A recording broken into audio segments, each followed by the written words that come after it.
Hi, I'm Gabriette, and this is my MAC lip combo. New and improved.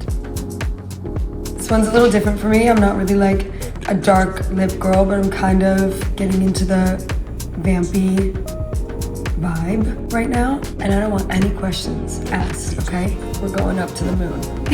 Okay, lip pencil that I'm using is Root For Me. We were all rooting for you. This is a lot different to applying a neutral lip liner because I'm not good at drawing, but I do my best. Comment down below if my lip liner is a mess. And then lipstick is in the color Housewife, which I will be one day. Also cool toned red, really bluey. Straight onto the lip. I don't love a lot of tools. Really creamy, really shiny, really glossy. You can keep layering it and layering it and layering it until you use a whole stick. And I would also do this with, I always love the Taylor Gray paint pot on my eye. Something sort of more neutral, maybe not a lot of mascara.